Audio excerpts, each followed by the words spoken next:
Okay, now that my jacket is off, Hamza. Hamza is the assistant curator and director of education at the Renaissance Society, a museum in the Hyde Park neighborhood of Chicago.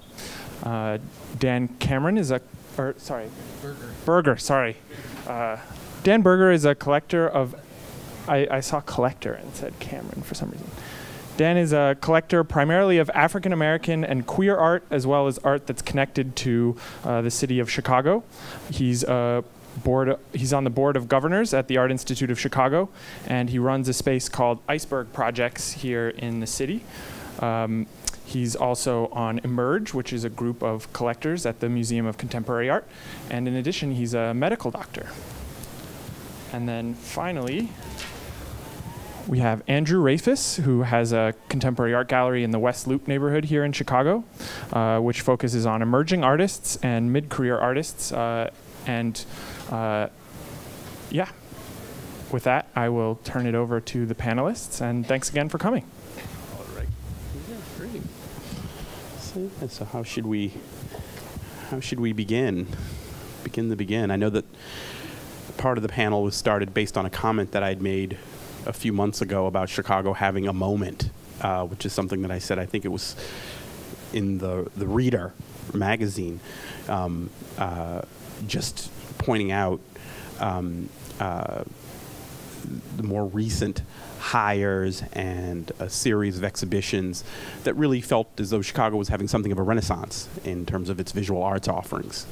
And we could start there with the fair being, I'd say, a prime example, the return of a fair to Chicago, albeit under different circumstances, I would say, in terms of that landscape having changed a great deal, right? There are lots and lots and lots of fairs, right, as opposed to there being a series of monumental fairs, Basel, Cologne, there's FIAC, Paris, now there's Frieze, and then when Chicago, with the Tom Blackman fairs in the mid-90s. But this is an altogether different moment. There are more fairs on the landscape, and this one kind of throwing its hat into the ring without a bid for dominance, it seems, or going for a certain kind of scale, which is kind of nice. It feels relaxed in that way. Well, I think things like this. There's a Tony Carmen really injected some substance back into the fair that I think is sort of evaporating from like Miami, for instance. Mm-hmm. And he's brought decades of experience to sort of retool this thing in an interesting way. And just the fact that there's this is an intelligent fair. There's substance happening. Reminds people that there's a lot of really great people in Chicago that know what's going on. Yeah, Tony really loves Chicago, and if you talk to him, you can see the passion within him about the city. And I think he's, we all know that Chicago's a great city, and we have great institutions, great schools. So this fair is, in a way, somewhat of a validation about our city and what we have to offer, that we can actually do something like this and do this, as you mentioned, intelligently, bring some, very high-ended galleries along with a really great collection of Chicago-based galleries. And if you look around and you compare the art that's being offered by the Chicago galleries or a lot of our own hometown artists, they're very comparable and in many ways, pretty incredible, compared to the art that you're seeing being brought from galleries out of town. I think we have a very high quality stable of artists as part of the city. People talk about artists in other cities and people collecting from outside the city, but really there's enough here, don't you think? Oh, sure. I mean, I guess if I were going to point to one of the in terms of activities, your spot, Dan, is one of my favorite spots, Iceberg, when I make it up there. A kind of a decentralization, that there are things going on all over the city, which is very interesting now. And I think it might be a little bit of a Chicago particular thing that you're a collector also opening a space, and we've actually seen this happen with a few other collectors in town, but collectors that are not just collecting art, but they're interacting with the art world, with the artists. I think a lot of collectors in town have relationships with the artists from Chicago that they collect.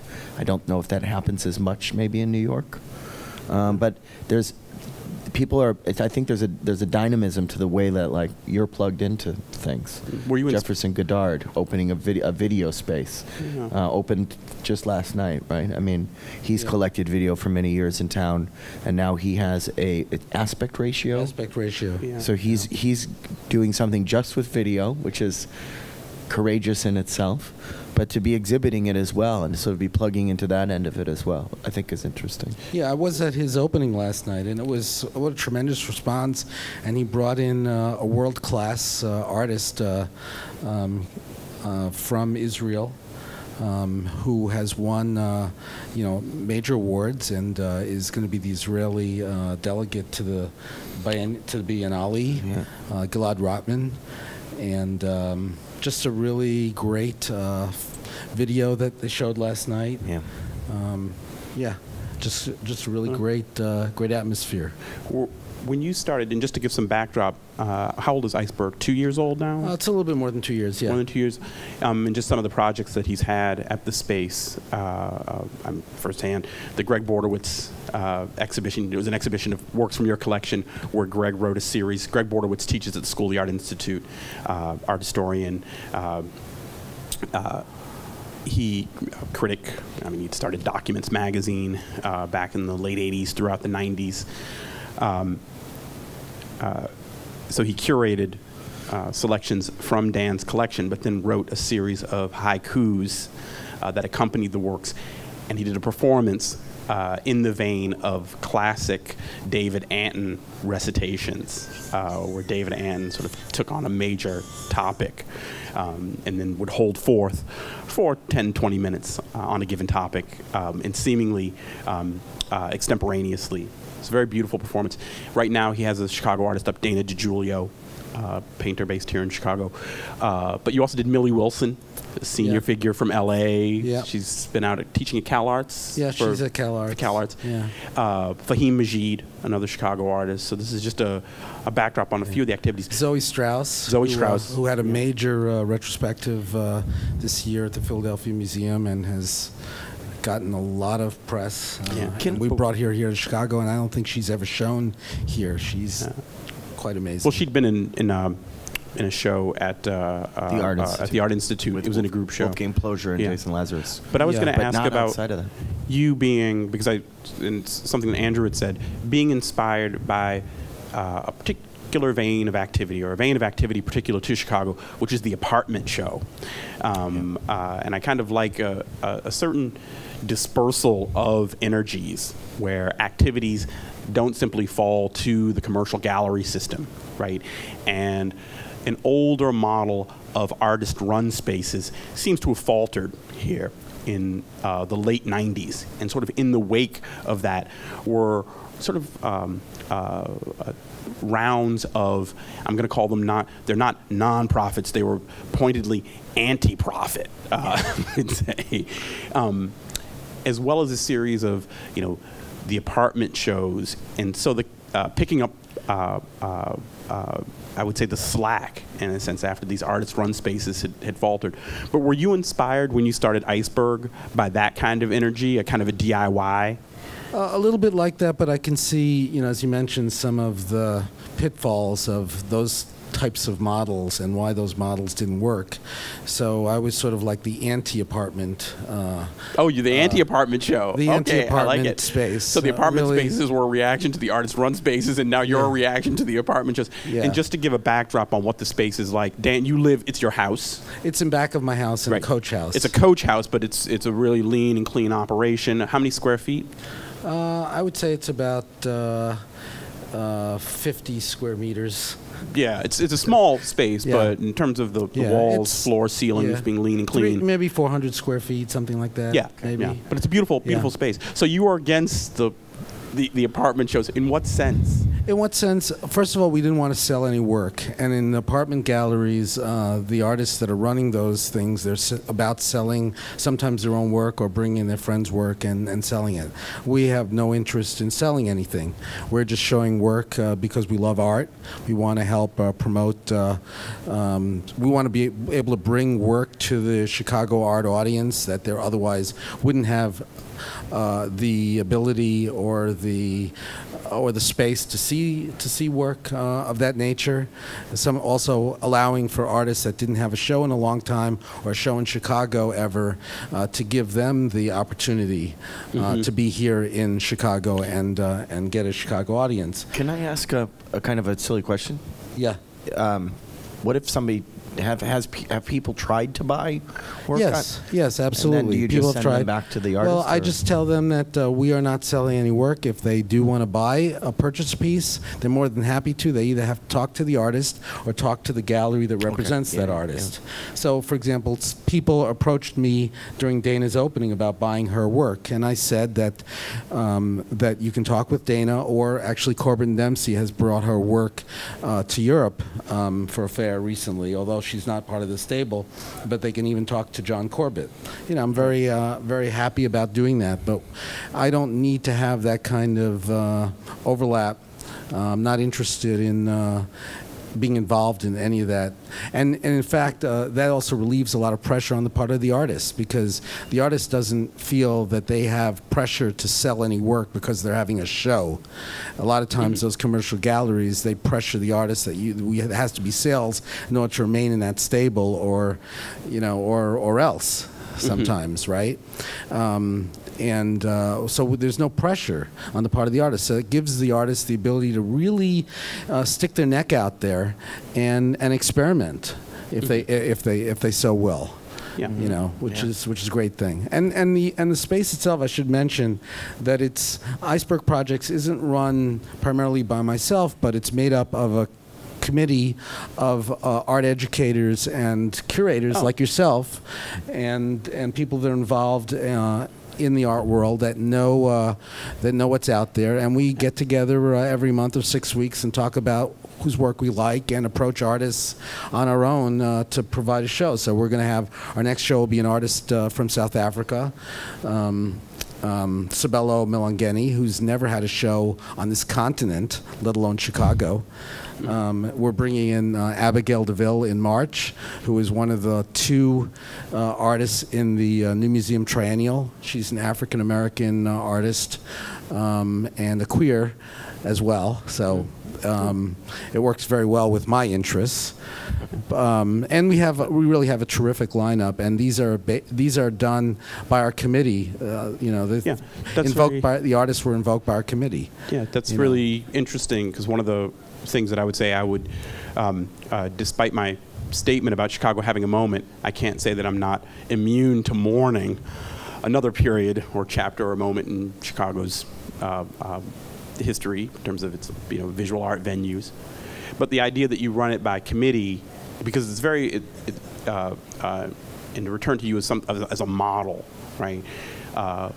It's variegated, the kinds of activities. I mean, you had the film piece and performance pieces, but the fact that it's committee driven as opposed to, with the operations that are pretty much driven by an individual, right? Where it's not as opposed to a collective activity that gives the programming some diversification, right? And so you have a much more textured and very type of set of activities, right? Which I would say very much distinguishes you from the apartment show and gives it legs. Somebody remarked at the opening that we're becoming an institution, so to speak. I like that now. It all takes is 2 years. Kerry James Marshall, when I was talking to him last year, he said we were the Ren North. Oh, that's sweet. Yeah. But just not to take anything away from the Ren, but we shouldn't be talking about just Iceberg Projects here. We should talk about. But to go back to it as a model, to say the location, talk about and I would say there's an increasing decentralization of activities. So there's the space way west on Lake Street. I'm going to blank on the name of who's running the space. Anybody know the space? This Autumn Space up on Irving Park. You're all the way up north on the very northern boundary of the city, right? The Astra's doing Dorchester projects when that gets, in terms of the peripatetic nature of the residencies there, but he's going to get it up and running. But that feels like a particularly beautiful moment right now in terms of things going on all over the city and not simply just in the gallery district or in the museums per se. And I think it's that again is something that doesn't happen in other cities, and I think it's related to our economy here and real estate. Even just the ability to sort of open something up and then watch it take off and have it sort of grow, maybe slowly, maybe quickly, but sort of like getting into something and then finding out that you can really do this in a really profound way, and then it becomes more of an institution. I mean, I think that's an interesting flow that maybe doesn't necessarily happen everywhere. I think it goes on. I think it actually does happen in other places. But when I think about it happening here as a relatively recent, obviously I would know here better than other places living here. But I think of it, its manifestation here, not as something that distinguishes it from other cities as much as the particular diversification of activities and decentralization of activities as something that's new for us, in a way. Because I find myself, if I go to studio visits to see friends in LA, that I'm like, I don't know, where am I supposed to go now? Thank God we now have GPS, because I don't want to get the Thomas Guide out anymore, right? And go around from Pasadena to over to here to over to here. Right. To see, and usually, LA, very rich with art schools, there are these different centers, I would say, right, spots and pockets, right, of activity. But we're able to do things like that here in Chicago because we have a wealth of artists, a wealth of great institutions, which bring in great artists and great art students that are working here, and so that enables us to have the tools to be able to have this sort of amorphous mass that is Chicago, made up of diamonds and jewels and diamonds in the rough and even dried prunes, dried prunes aren't all that bad necessarily. I like dried prunes.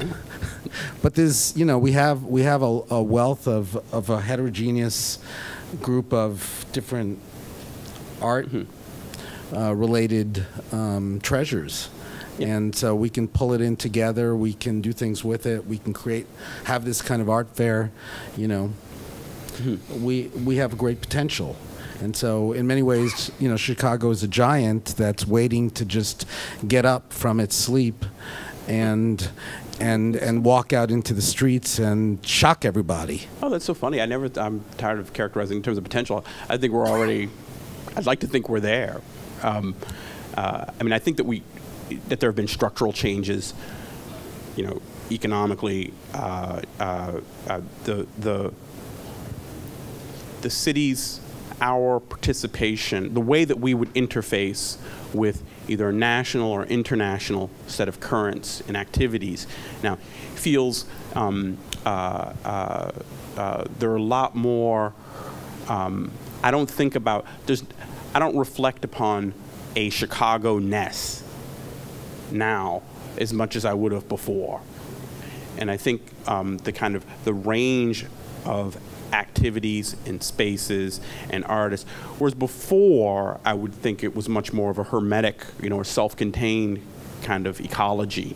Now I would say we, interface. And even when I was talking about the fair, having a fair like this, does it, have to be the biggest fair or a bid for dominance, or the way that it might compete with these others, or simply having a fair that is of intelligent and of a certain size enough to interface, just another point within a constellation of points out in the world. I think that right now is like almost radical to do it like that, to do something that's just actually intelligent and not trying to like be overwhelming. Yeah. Because it stands alone then. And that also, I think, is an extension of kind of the spirit of the people in the city, in a way. But I think in terms of what the building of the modern wing, right, the new hires at the MCA, all in one go, along with this fair, really speaks to fresh blood, in a way that I think helps better integrate the city into, the world. I went to last week. I went to the opening of the new DePaul Art Museum, or I should say, their first year anniversary, and there was a lot of the sort of old guard of Chicago there, which was really refreshing to see.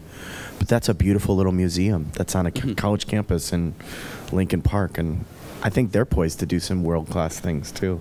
Yeah. But I think of it, even commercially, when I look at even Corbett versus Dempsey, the way that they've kind of done something, their roots in a staunch regionalists, is how they started, right? And then to watch, John and Jim branch out from there to kind of mix things into the fold that makes sense somehow. I think look at the list of artists they have in their booth over there, which is Christopher Wool curated it, but I think John and Jim probably were collaborating a little bit. So you have everybody from Sterling Ruby to Don Van Vliet, who is Captain Beefheart. I mean, they really do something courageous because they're doing it in the way that they want to do it, Right. And their booth is sort of looks curated, sort of salon style, very Chicago, right? Right. Yeah. Sort of competing. John said trying to compete with some collection, some house collections, where things are hung salon style. Yeah. Yeah. But just as I would look to that as something. As a very, very, very nice, as an example of an interface between, regional and international in some sense, where they're able to just mix it up in a really delightful way and make connections with, David Nolan Gallery, right, or something. I love David's eye. To then turn around and to look at other activities, when I think about Helen Molesworth's 80s show, for example, that was done right on the heels of Matt Witkowski's, I'm going to call it a 70s show, but the Light Years, the uses conceptual art and photography, right, which I thought was a very beautiful pairing, to think of those kinds of things as, those are significant, monumental, exhibitions, I would say, that really, I feel like ground us in terms of in the larger world, right? And so I just kind of like, or I feel like when I think about Chicago, having a moment, that kind of scale, I guess, big, significant exhibitions being mounted here, where we can really have that dialogue art historically about the transition from the 1970s into the 1980s, right? And we're all on that page. Just as soon as we could also go down and look at, a Barzani painting next to a Christopher Wool, a David Shooter next to a Dieter Roth, kind of a thing. Well, yeah. So do you guys have any recent in your wanderings, going out and about, things you've seen, noticed, in awe of? Upside, downside, round side? You mean specific artists or specific artists, work? shows? Yeah. I'd say that we were in the West Loop last night. We opened shows, and man, everybody. We might have a small, it's not even as big as like the Lower East Side or anything, but every gallery had a great show up. Really opened great things.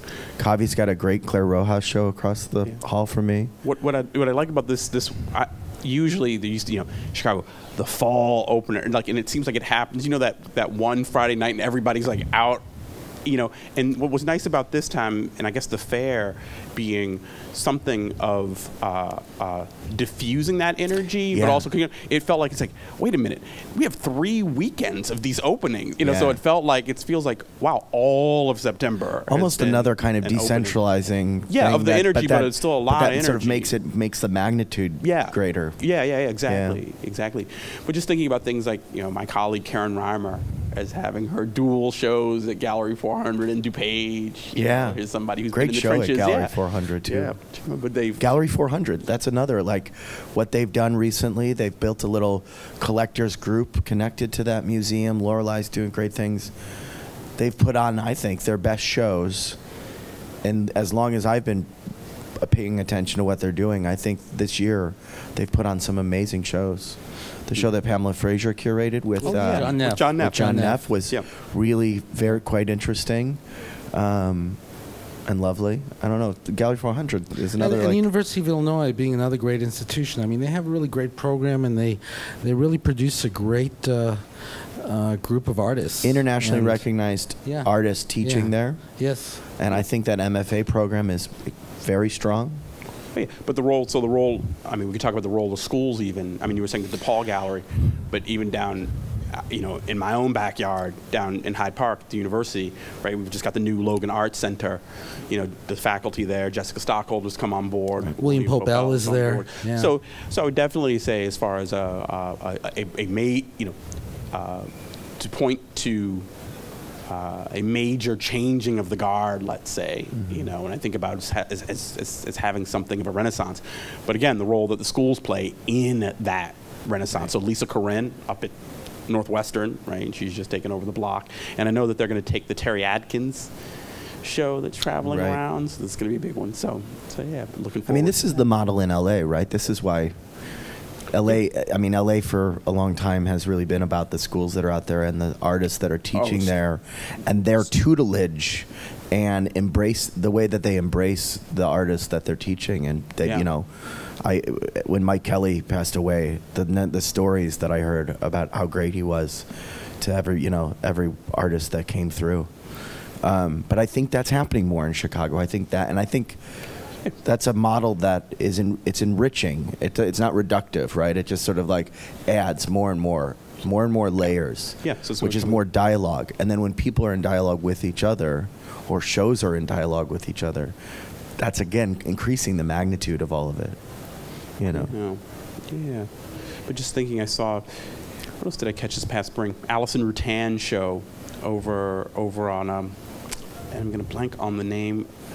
The spaces, I blank on the names of the spaces because they often have the quirkiest names. I mean, I can't remember what this one may have been. I mean, Pussy Wolf, I can't remember, right? Make up names of galleries. And that's a pretty good gallery name, actually, Pussy Wolf. Yeah. Think about that. Yeah, if anybody wants that, talk to me. Write that down. Okay, I'm patenting that. But it was a great show. She did ceramics, these ceramic pieces around. Really taken by that one. But we could open it up to questions if you want, and have a dialogue that way, because the questions are always the best part. The audience.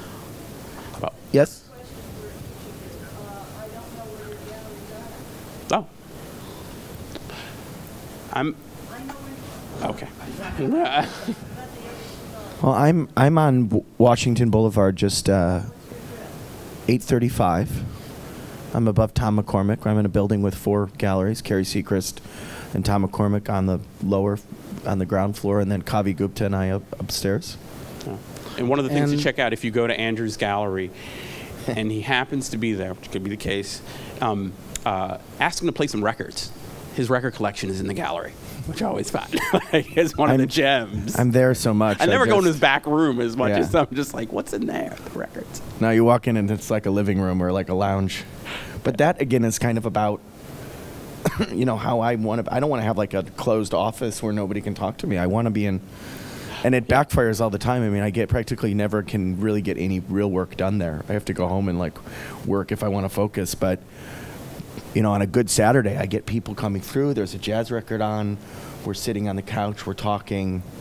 I find that that's an incredible business strategy too, because I am never not fairly on top of the kinds of things that are going on in town, which is really important. Yeah. Because other people are plugging me into that stuff. Yeah, you turned me on to Numero Records. Yeah. Yeah, which is talk about an amazing thing from Chicago. Yeah, which I didn't. Just completely. I don't know where have I been, but this Numero Records, which is right down off of Cermak, but this label that really focuses on um, uh, uh, funk, soul from the 60s, 70s, but regional, Regional, yeah. regional, right? So Regional they do music. like releases that out of Detroit from the 60s and 70s, you know, Chicago soul releases in the 60s and 70s, Dayton, you know, or something. Yeah, so that they do, Indianapolis. but a really sweat little operation. Yeah. You know. So thank you, Andrew. But Dan, And, go ahead. yeah, Iceberg Projects is on the tip of the iceberg of the city. It's the tip of Chicago on Sheridan Road, just before Evanston. It's the last block there on Sheridan Road. 7714 North Sheridan is the address. Just north of Howard. NoHo, we call it. North of Howard. No. Yeah, we're in NoHo, Chicago. She's asking if it's on Sheridan. Yes, We're it's on Sheridan, yeah, and the gallery is not visible from the street. It's the entrance is you walk up the driveway, walk through my garden, or walk through our garden, my partner and I, and we have this really nice gallery space that's separate from the house. I was just gonna. You have to talk to either Andrew or Hamza for reservations. They are no reservations required. No, actually, it's we're open during openings and programs, and then if you want to come outside of that, it's by appointment. Generally on the weekends. But we have been known to make exceptions to that and open during the week for groups and things. But this is a painting show, so all you have to do is turn on the lights. So. Well, there's actually a film. There's actually a film. Dana actually shot a film in Prague, and Sweet, okay. it's a pretty amazing film. Very provocative work. Damn. Yeah. Yes. You were talking about the role schools play, and you mentioned you see a lot of fresh blood in Chicago. I'm wondering if you foresee more art school students staying in Chicago rather than going to New York and LA, or if you've... It's the $1 million question. I mean, I do think I don't want to talk negatively about Chicago, but I do think one issue is that we do lose a lot of artists to the coasts, and then further to that, sometimes we get their tenure here gets lost in the narrative when people talk about them. I've read a number of things about Sterling Ruby that don't really remember that he spent some time in Chicago, and really his work has certainly evolved, but he was making very interesting stuff here. Oh yeah. And his wife, Melanie Schiff. Yep. You know, Also who's from a great Chicago, artist in her Amanda own Ross right. Ho. I mean, a lot of great artists right now had a pretty, not like they didn't just pass through. They had defining moments here, Yeah. which Chicago is great for that. I think one of the things for artists in Chicago is that they can stretch out. There's a little bit more of a generosity of spirit. People collaborate. I don't think there's as much sort of like anxiety of being in competition, that kind of thing. So artists really do sort of like get their feet wet in Chicago. How do we keep them here? It's a tough thing. I mean, a lot of them leave for LA, and that's something that's out of our control. I think they leave for the weather. Yeah. I mean, I think if you look at London, if we would have something like the Tate Prize here, and then we would, and I think you're required to be a resident of England to you have to be a resident of England to get to compete for the Tate Prize. Is Yeah. that correct? What? Turner Prize. I'm sorry. So maybe if we have a requirement, if we get a Turner Prize here, and we're required to, the artist is required to remain in Chicago for the next 5 years after they win or compete. It is then, true. That might be one avenue. You're onto something. I mean, I think Yeah. artists have to survive, right? So they have to make money, and there's only a couple ways that happens. They either teach, or they become successful in the art world, or they do both. And a lot of successful artists in the art world also teach, because it's still not enough. So it's a population density issue, I think, too. There's only so many teaching positions. I think personally we need to provide artists with more dedicated teaching positions. I know way too many artists that have one class here, one class there, no health insurance. I mean,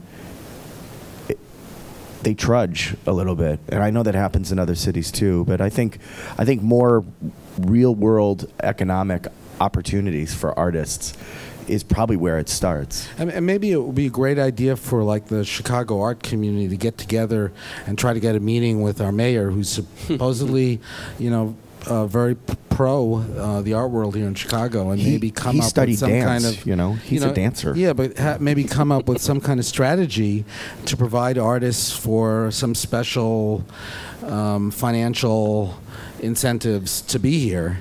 Perhaps, or to come up with some more programming through the city that would keep artists here, such as what Mike Blumberg did in New York, in a sense. Yeah, I guess I'm not for any of those ideas actually. Because I don't frame it. I don't think about it in terms of loss. I mean, I in terms of an ecosystem. I mean, the schools, which we're talking about, those programs becoming increasingly more robust. There was a moment where I feel like that things were framed in terms of loss. But I would say that has changed. I mean, where the question of, should I stay or should I go, used to, I would say circa 1992, 93, used to feel very fraught with this, I'm going to make the big jump, make a go at it on one of the coasts. Whereas now I feel like it's like, you could stay or you could go, and it doesn't have to, a critical mass develops, I would say, every X number of years where you have enough postgrads around that self-organize, have operations, a Pussy Wolf opens up over here, a Dead Dog Gallery opens over there, you do your thing, Mans does their thing, and their friends show. You have a Julius Caesar at the moment, so that little West Garfield Park thing is going on by a group of graduates out of the School of the Art Institute who've stuck around. So that kind of, and I think of that more as an organic, that's the way things are now, and it doesn't have to be any kind of like protectionist tariffs or prizes or anything to try and retain your talent. And then, but what really happens then is that becomes your network. So you have friends in New York, you'll have friends in LA, you'll have friends who go do the core program down in Houston. And so the idea of retaining a certain kind of Chicago-ness, so when you look at that bio, it's like, oh, Melody Schiff, it's like, do we refer to her as a Chicago artist anymore? It's like, do we have to? But knowing at the same time, I think it's like, a good point. She got her chops here, and Melanie's a great example. She's got a gallery here. They come back all the time. Yeah. Just because you leave doesn't mean you don't come back. Yeah. You don't, and you're still constellated around. Exactly. Right. So, there's still a constellation of people who you've met here, who you went to school with, who you stay close with, whether they're in New York and you're in LA, whether you're in Chicago and they're, wherever they may be. Right. And I think of that as much more to take it on a positive note, right? So that very question, it's like, of retention, to say, no, we'll kick out, a few hundred art grads per year. Whoever stays, stays, and whoever goes, goes. Any way the wind blows. I've got this killer 1966 mix. The first Frank Zappa record is 1966, yeah. But I mean, some people like Tony Carmen has a vision, myself included, of having seeing Chicago becoming another art center, for the United States and the world again. And in order to have that, you need to have artists here. You need to have galleries here. You need to have institutions here. It's made up of a lot of things. So I don't totally agree that, I mean, it's great to have, artists move back and forth and, be represented here, be represented there, all of that stuff. But we still need to be able to covet our jewels. We need to guard those things, not just let them get away. And that's what happens often. And I think, be nice to retain more. Yeah. If they decide to stay, I mean, I don't want to get into a situation where. No, we're not going to chain them down. Then that's right. For I'm not going to give them a tax break, right? It's like that corporate thing of like, it's like Sears. I don't mean we're going to leave if we don't get a tax break. It's not that way. I mean, there are grants, and like Europe, for example, are much more. I think they're more art promotional. The government there awards artists more grants and things like that. There's we here in the, here it's not as great. Right. But I would say there's like also what Andrew was talking about, artists not having medical insurance and having just one class, and they're struggling. Right. But I would pick those things up and relegate it to like a social problem in general when I get into issues about healthcare and those kinds of things. But it's more if I were to think about. I'm a medical doctor, so I'm always thinking about that. But when I think about Minneapolis, right, where they have lots of the Bush Foundation thing. I mean, they've got a really healthy tit. They're funded, yeah. Right, exactly. And I just feel like it's like I don't know if that's the best thing per se for an arts community. I mean, that sounds kind of bad in another way, but it's kind of a strange.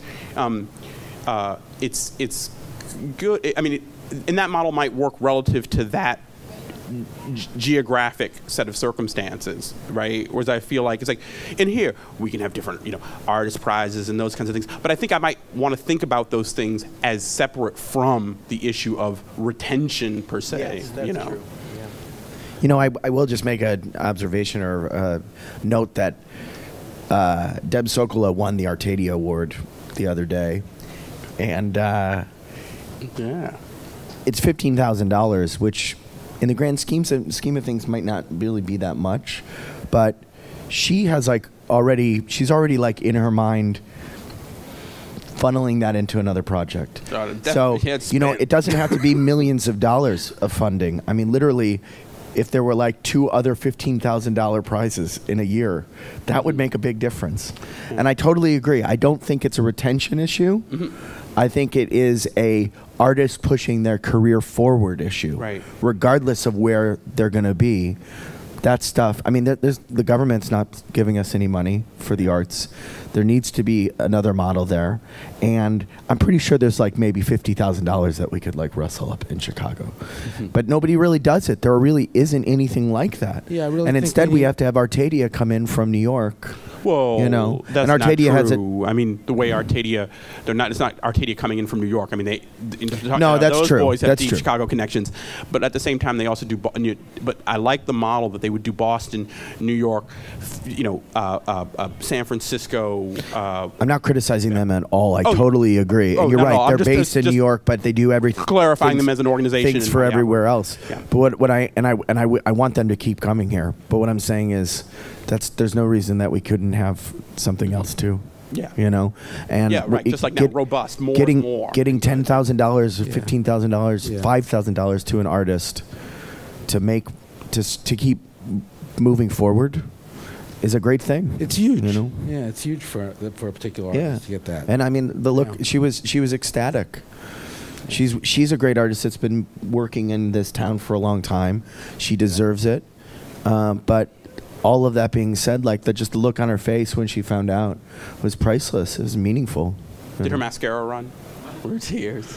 No, but Deb is a relatively shy person, and she was not shy at that moment. She was very vocal, very, very galvanized. So. Some other questions? Excellent, Forrest. I wanted you to be up here. I was wondering if any of you guys have concrete predictions about, say, 20 years from now, how things might be different in the Chicago scene than they are now. Oh my God. I don't even know how the general economy will be in 20 years. I mean, that's the thing. Right. It's hard to say where anything will be at. I'd like to think I'm hopeful that things will be bigger and better, but I feel like yeah, right. I mean, it's obviously connected to kind of larger structural, the political economy kind of things. Yeah. But I think based on the trajectory, and we've seen cities, change a great deal. This city, just talking, Laura yesterday when we were saying it's never looked better, in a sense, But based on what I think about and I don't want to think about these things as exceptions. I really would like to think about them as major. The Poetry Foundation, right? What about the dance community? That building, yeah. And so just the Logan Arts Center, right? I just want to think that we're on an upswing, right? And that robustness will continue. Now, these are all to be at the beginnings of of a certain kind of renaissance. to think about, wow, what will the city be when those things are, kind of settled, right? And so when that new faculty at the U of C is kicked out, a couple generations of artists, so that question about retention, does LA ask itself about retaining artists? Hell no, so we won't even be that. So let's just say in 20 years, that question will not come up on a panel like this. That would be my hopeful prediction, where it would just be everybody's functioning on all cylinders, and just there's, more.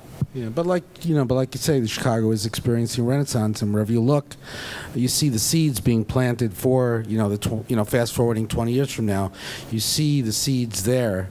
The modern wing, the new programming and faculty that's being instated at University of Chicago, things happening all around us, things developing, the changes at the MCA.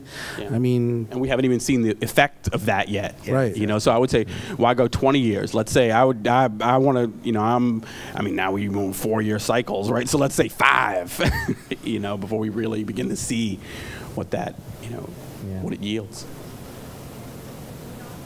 Matt brought up the idea of art shows lately. You're focused a lot on the artists, but you need the supporters to support the artists once you exhibit the artists. I've had a gallery for years, and after I retired, which I never did retire, but I tried to find a new way of presenting the artists that I had exhibited. And I had 3 pop-up shows this year. A year ago February, and then October, and then again this past February. And the shows were extraordinary. I curated the show from the artists that I'd represented through the years. I think they're remarkable. However, you need to bring in people to buy the art that you're showing. So you're very focused on the artists, but where are those people that we're trying to reach to support these terrific artists? Sure. They're here. Yeah, but I would say the art is. I'm really heartened. I had an old issue of Jettison magazine lying around in my car, right? And I just picked up an issue of Chicago Social, and I open these magazines and I see all these new restaurants, and I go look at wow, I got here in 1984, and the first thing out of my mouth was I cannot age in this town. There's just no way. This is a town of geezers, man. It just had this, the idea of a youth quotient in Chicago wasn't happening, but now I feel wow, I never thought of Chicago, it's shaking its Rust Belt character, to become a more youthful city. But I want to say, along with that, what is the economic basis of it, right? What's Motorola doing? What's Groupon doing? Do we really have the kind of, again, political economy, being established here to create? Because a whole generation of people are about to pass away. The Ruth Horwiches, right? The Lou Manilows, right? What about that patron base, right? That's old school. The Grand Dames, right? Lindy Bergman, right? Who's going to step up after that, right? To really take the reins of the city? In terms of at that real, So, but those things, again, related to Forrest's question, what about, 10, 20 years, do we see them? And I wanna think that they're, believe that those changes are happening as well. Just as an observation, I joined the Society for Contemporary Art a number of years ago, and when I first joined, I had the same kind of reaction. I was at a table, and I love all the older people that are the older guard that are still involved in that organization, but I was at a table where the median age was maybe not 85. Yeah. I went to the Linda Banglis dinner this past week, and it is much younger. I probably didn't know about 40% of the people there. So there are people getting involved. I don't think right out of the gate, maybe not everybody becomes a serious collector, but I see this thing happening, and I do think that we actually are about to hit a crest of new, younger collectors in this town. I really do. So it's not to watch it, to say the opposite of it graying, right? Yeah, and you know what? That's the SEA strategically and consciously worked on getting a younger group of people to Right. come in and commit to going to, this was Linda Benglis gave a talk which was very well attended, and then this dinner, and the dinner was quite lovely actually. But part of it is like sitting at a dinner table. If you're a neophyte to contemporary art, and you get to sit at a table with a really well-known artist that wants to talk, again, it's about dialogue, and then breaking down that intimidation factor. Mm-hmm. And then that's when people start really getting in, and they plug in, and they start collecting. And yes, maybe we need more collectors in Chicago ultimately, but they're here. I mean, there are a lot that I think are like getting into it slowly but surely. Mm-hmm. And I will say this, I've never been one to complain about Chicago in terms of people collecting, because I still have very, very serious supporters here that, when the economy did get bad, I'm still in business because of them. Mm-hmm. But I also think what separates Chicago collectors from maybe New York, LA a little bit is that people are serious here, and they buy artists because they want to put that piece on the wall and live with it for the rest of their lives. Mm-hmm. They're not hedging, they're not flipping things. So there is this really, again, dynamic relationship with the people that, want to buy art from your gallery, Yeah, and there are different points of access, right? Yeah. So it's like, you're talking to, somebody who's in it, at the $1,000 level, somebody who's in it at the $50,000 level, somebody who's in it at the, $100,000 level, but want to feel like the ecology here at all points, both commercially, right, but also in terms of educationally, right? You suddenly take an interest one day to say, I want to go out. There's an art world out there, isn't there? Like, to want to feel like there is a point of access for you, no matter where that might be, right? Whether it's the deep end or the kiddie pool, right?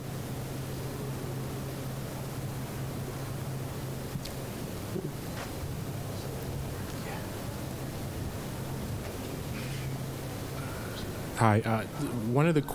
I'll make a comment. I think from a young person that wants to be a collector, the difference that I see from Chicago and New York is Chicago doesn't seem to have a robust structure in terms of developing and educating new collectors.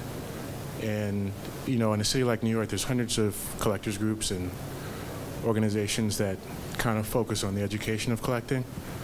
And I actually went to an event a few weeks ago and you spoke, the Palomar Hotel. The Collectors Oh, yeah, Circle absolutely, event. yeah. And I'm starting to see a little bit more of those, but do you guys see more of, kind of, I don't know how to phrase it, more of kind of initiatives to help actually develop younger collectors? I think that stuff is happening. I think sometimes like the community is not like maybe as available as New York, and maybe you don't hear about those things as much.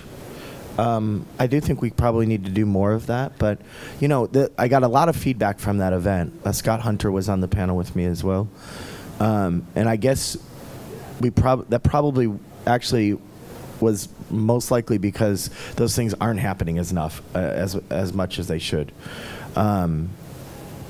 So yeah, I hope more of that does happen. I think the CAC is doing some, another organization that kind of like been around for a long time, really was dormant for a very long time, but they now have this amazing new director, and they're plugging themselves in a different way. I also would actually recommend the SCA.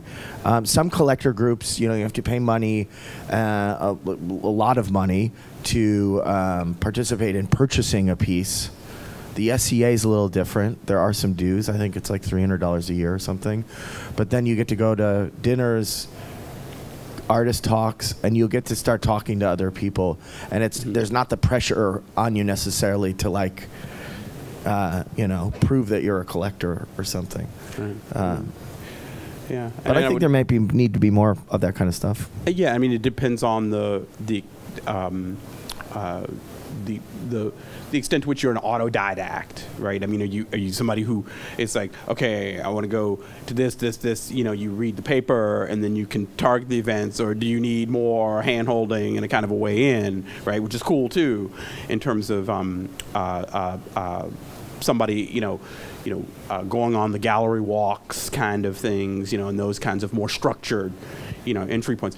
But I would say it's pretty accessible, And actually, accessible is a great word, and I would say another way to do it is find those galleries in town that are lined up aesthetically with you, start going to their openings, introduce yourself, maybe buy something, and then get into it socially, because that's kind of also, if you go to like a busy opening and you see art and you see a lot of people and there's collectors there and you're talking to collectors, you're talking to curators, like you will gain knowledge exponentially in one event that you might not even get in some much more like planned collectors group kind of thing. Yeah, right. And I would say the thing about access is important. It's not, I would say all roads lead to what is a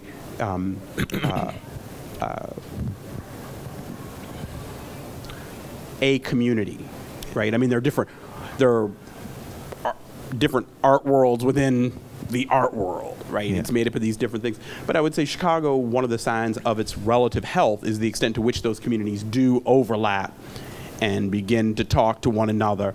You know, so coming in over here, it's still all, you could still, kind of piece it all together to make a cogent visual arts community. Yes. Yeah. And there are a lot of people here that they're very knowledgeable, and you can find people in the galleries, gallery owners and staff that you can trust.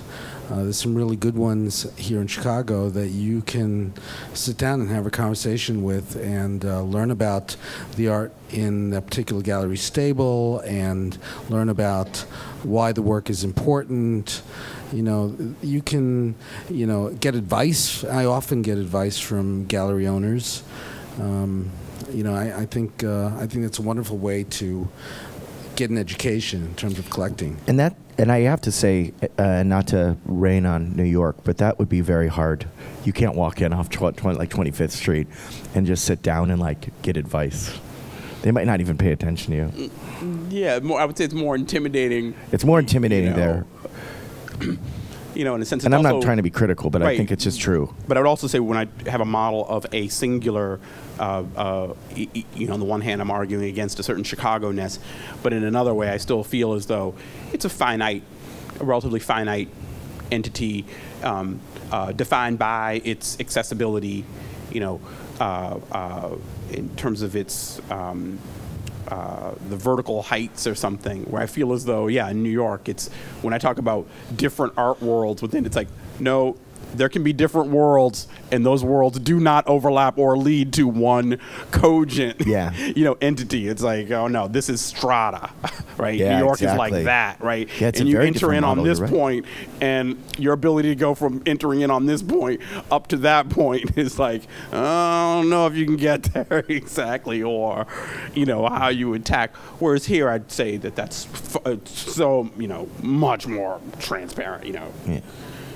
It's like to the point where, and also as a city defined by, it's like, what do you want?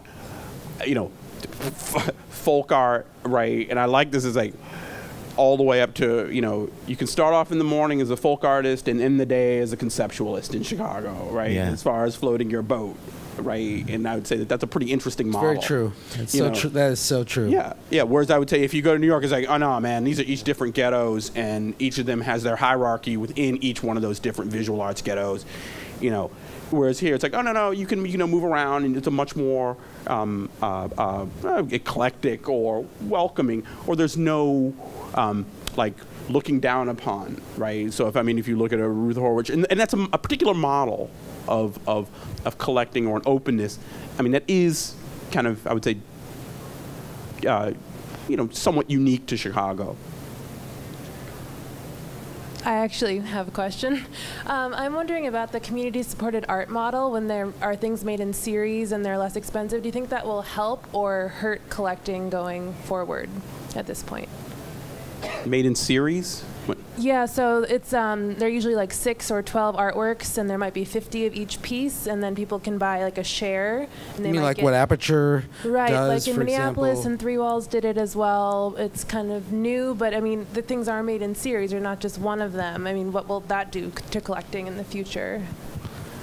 I mean, it's hard to say what the value of those pieces in large editions, what happens to those. I mean, but it does provide access to the collector on a more defined budget, to be able to get great work and live with it and enjoy it. And so I think those are good things. Plus, that also is a vehicle for those organizations to be able to raise money so that they can continue doing what they're doing. And I believe in that. I strongly believe in that. So I wouldn't be too concerned about that aspect, but part that you're asking about, what do you consider that? I think it's a valuable thing for people to be able to get access to artwork, and it's a very valuable thing for those organizations to continue to function and provide the community with the services that they, provide. So you mean multiples, basically, or editions that are produced by editions. Like there's a Rashid Johnson edition now for I forget the magazine that's produced in Switzerland, New York. What? Oh yeah. And it's Parquet. Yeah, Parquet. Yeah. So. Yeah. Yeah, you got your $50 Rodney Graham, you got your, $50,000 Rodney Graham, and your $500,000 Rodney Graham. Is that where you can go? For every budget, you can get a Rodney Graham. Right. I mean, how much were those Rodney Grahams that we I love we Rodney got, Lori? $150? $150. How much you want to spend? $150. He did an edition of the upside down trees, black and white. It's gorgeous. I mean, the gift that keeps on giving. $150. I'm fine.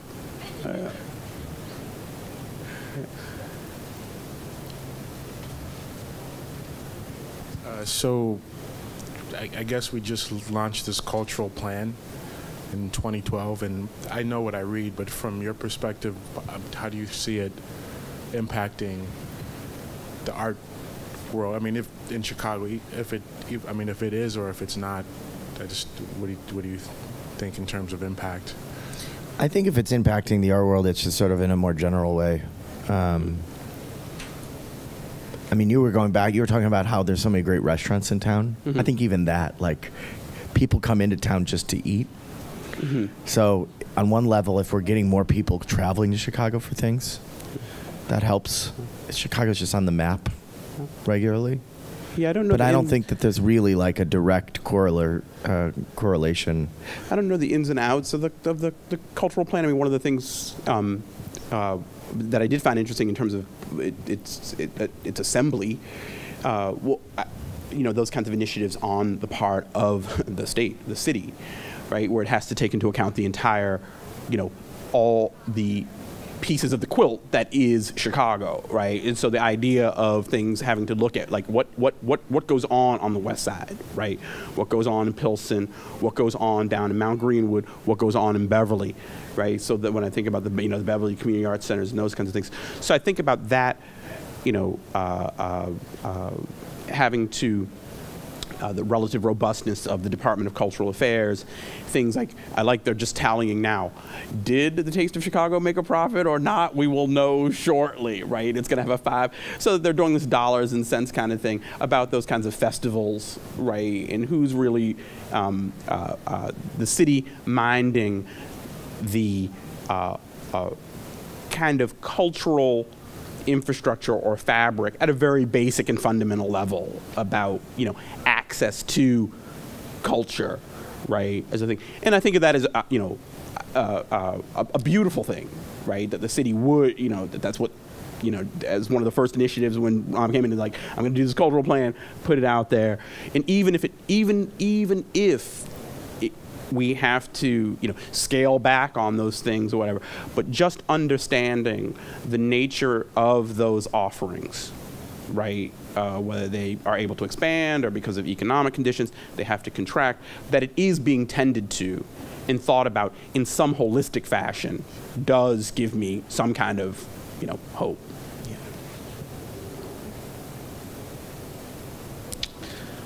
Well, thank you all for coming today. Enjoyed talking. Yeah, definitely. Thanks, guys. Yeah.